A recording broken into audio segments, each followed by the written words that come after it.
I don't know, I'm talking a lot. I have a tendency to do that, so why don't you take this one? Henry knows. I have a tendency to talk too much. Sorry, what was the question? So, Vanzoo Vanzoo, 한잔해. is going to be useful in general. do you need a high GPA to get a job? Because like from Korea, the name of the university is kind of important thing Right.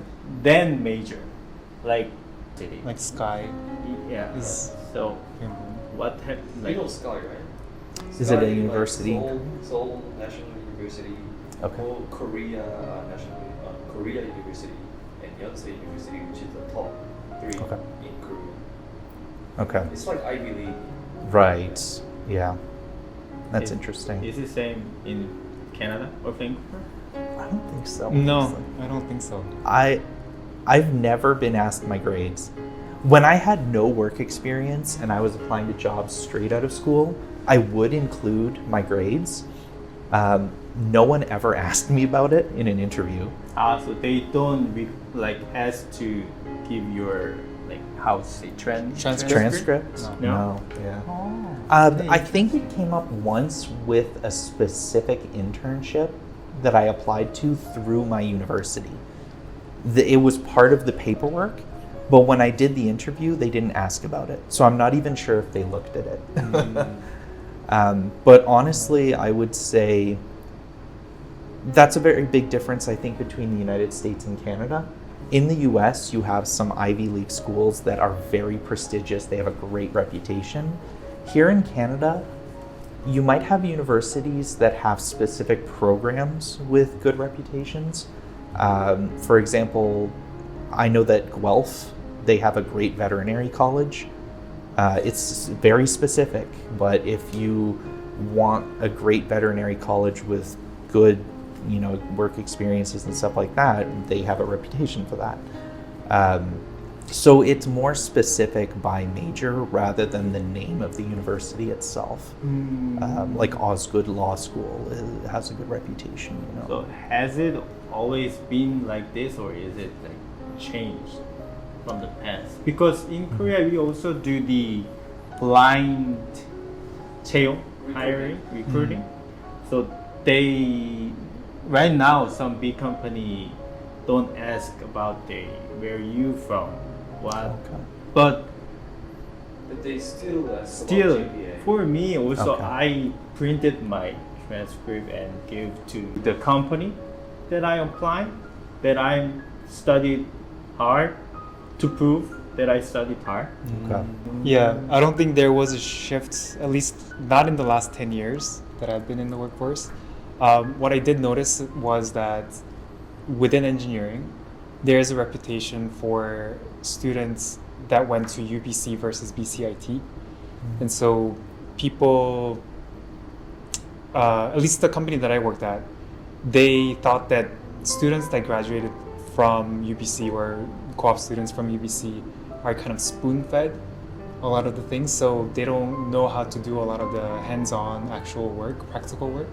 Whereas students from BCIT, because their entire program is based on getting all the education through hands-on training and a lot of practical knowledge, they're able to perform better at the job. That was the stereotype at the time that I worked at. So in that sense, going to UBC, even though you pay more, it's like more prestigious than BCIT, might have been a negative thing, I guess.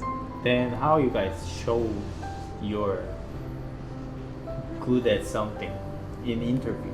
Like if you're getting a job just after graduating from university and you have to show that I'm good at something.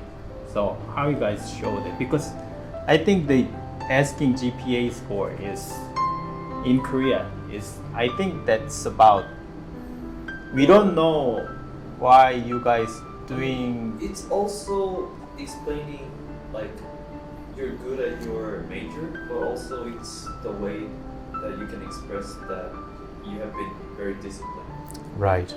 during uni. Yeah. I think that here in interviews, that comes through mostly in the questions that they ask you, rather than based on your academic performance.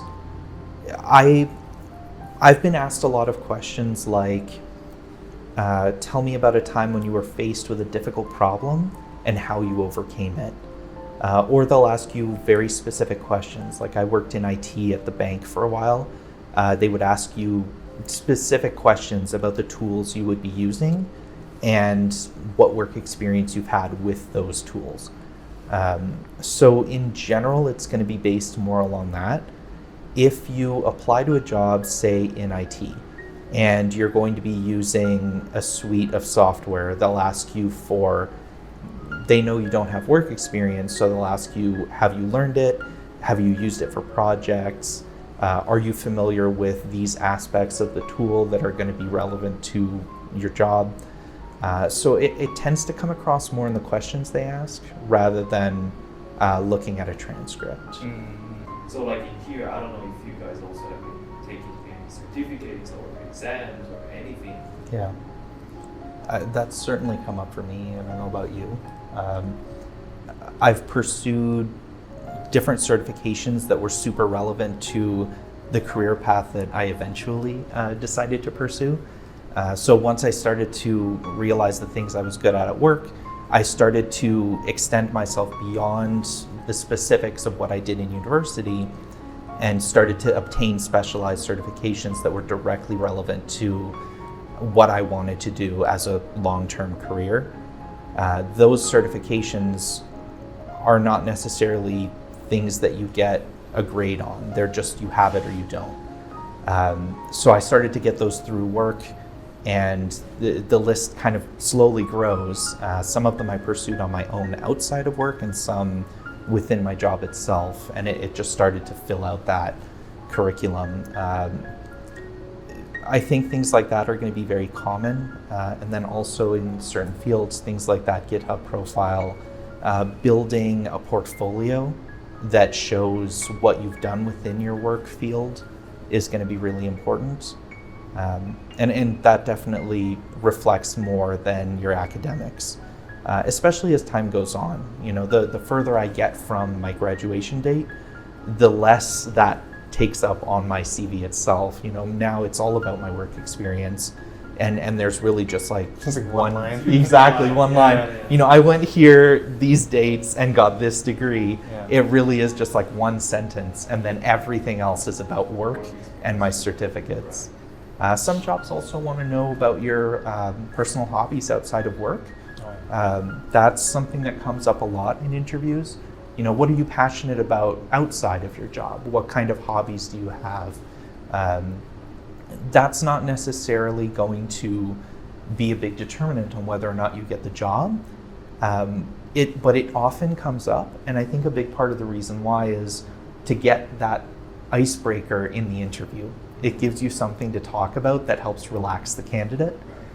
So I think including something like that on your resume, it gives your interviewer something to talk to you about to help smooth things over and just kind of get a rapport with your interviewer, especially if it's something interesting or unusual. I actually never thought about that, but Yeah. that's a good one. It's come up a lot. I used to be a sailing instructor many years You ago. sold me, man. Yeah. You sold me. Right? Yeah, and that's kind of an interesting thing. It's not at all relevant to any job I've ever pursued. I taught little kids how to sail like those tiny little dinghies, and that's something people like to ask about, and it just kind of helps you get a bit of a relationship with the person who's interviewing you. Hey, Mhm. he's back. What about you, Chris? Did you get any certificate or something? No, but I did take courses that would have gotten me the certificate. I just didn't take the exams. But that was just because I wanted to gain more knowledge. Because I needed like a particular skill set. So I took courses in AWS Cloud Architecture. I just didn't do the whole certification process because I didn't need it. But some jobs do require that specific certification. For example, if you want to work as a Salesforce consultant, you need to get the Salesforce certificates. Because otherwise, how do you prove that you know what you're talking about. Right? Yeah. So, The interesting in Korea is like everyone taking English exam. Yeah, like and TOEIC everyone, TOEIC. TOEIC, and everyone taking the Korean history Yeah. certificate Korean exam. history? Yeah, There's a- regardless of national- job qualification, it's kind of they consider as plus to get a job. It's interesting. I mean, just one more line in your CV Mhm. makes a huge difference in career. For me, like when I'm joining the military, I also took a English exam because they asked for it. As a requirement. Yeah. It's kind of interesting. That is an happening in interesting note because, like, my family's French Canadian, right? Shouldn't cover the mic. Like, my family's French Canadian, and I would say that for my cousins who spoke French for their entire lives and went to school in Quebec in French, it was definitely an obstacle when they started to pursue like higher end jobs. At the start, it was fine, but when they wanted to like rise up and take steps up in their careers, English became more and more important. And I think that that's probably something that globally is a big part of it. For me, because I grew up in Ontario, I did all my schooling in English. So although I do speak French, most of my career path has been in English. And I do think that that has been beneficial to me versus my extended family who had to learn it later in life. And of course, picking up a language as an adult is very challenging. So I would say those English skills are extremely valuable for anyone, honestly, these days. And that can be really tough if you don't start early. Yeah, and I think the public school curriculum they have now they are having the coding course As well. in their curriculum. I think from elementary school. As well. And I think the Korean like tends to add some like basic skill like English. Yeah. They really don't speak a word of English when they're doing their job, Yeah. but still they're asking for it, the English skill. because everyone else has it, you kind of have So to the get it standard too. Yeah. goes The up. standard goes Okay. up and Yeah. keeps going up. Right. At what point do you stop? At what point do you say it's enough? Like I've gotten There's never everything. enough. Man. Actually, there is never enough. So like, if you get anything, any certificate you want, you get it, you posted it somewhere, like in creating, and then everyone will say, "Oh, that's interesting. So you got the job because of that." So you get Oh, the wow. certificates. So everyone's like pursuing something that no one has it, Yeah. but also whatever thing that other has, I have to have it to get Oh a boy, job. that's a lot of pressure. Okay, so I should ask the general question. Of course, it varies by industry, but is it like what is the current hiring market in Vancouver situation? Like, is it easy to get a job right now, or is it hard?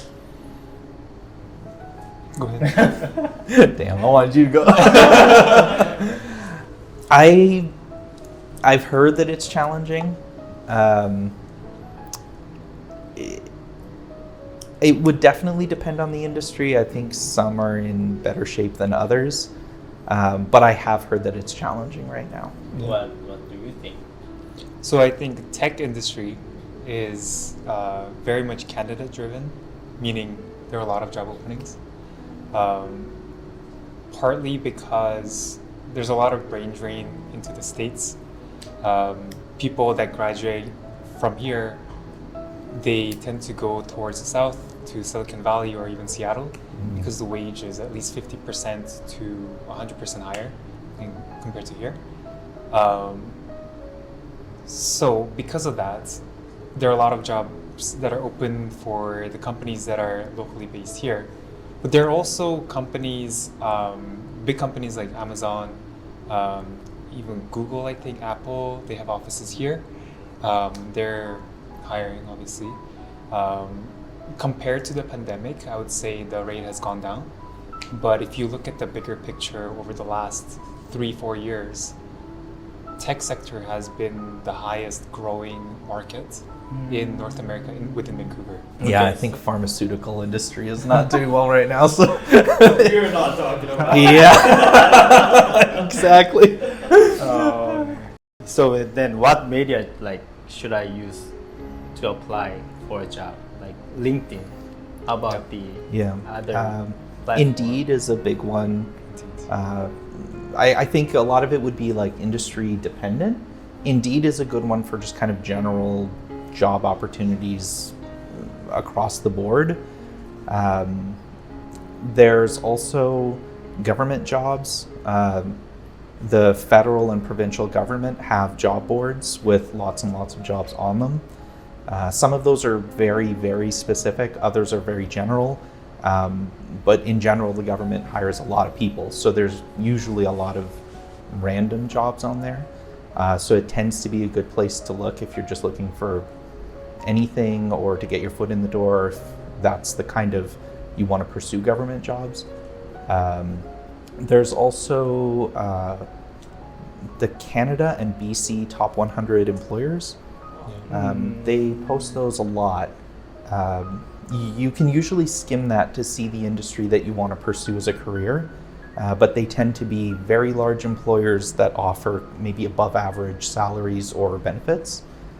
So that tends to be something that I personally have hit up many times over the years, just as kind of giving me an idea of which companies I might want to pursue right now because they're expanding quickly or, providing good benefits, things like that. So that kind of tends to be a good list to look at. It may or may not have the kind of industries that you're looking for, but it tends to be a good one for like, oh, this is a company I hadn't heard about and they're exploding right now. They're hiring a lot of people and they have good benefits, things like that. Like I said, LinkedIn. Indeed, jobbank.gc.ca. Yeah, that's the the URL. government one. Thank you. Do you use like Glassdoor? So Glassdoor, not for applying for jobs, but for research, Yeah, yeah, 100%. Yeah. Because they give you data from people that are already working at the company or they have worked at the company. So reviews about their employers, their boss, their team, salary range, and so it's very useful. Yeah, that's a good resource for sure. Do you think? Also, is there like higher season? I don't think so. Because in Korea, there are two seasons, right? Yep. Like 상반기 and 하반기. They call it like the first season and second season thing, Okay. right? Yeah, it happens. I'm not sure. I'm not sure I'm right, but it happens like around February or March, because student graduating from university from Oh, and okay. that That makes massive sense. month, yeah. hire Right. during that time. So here it'd be like May and June-ish. Yeah. I think. I don't know. I've never noticed it. Yeah, me neither.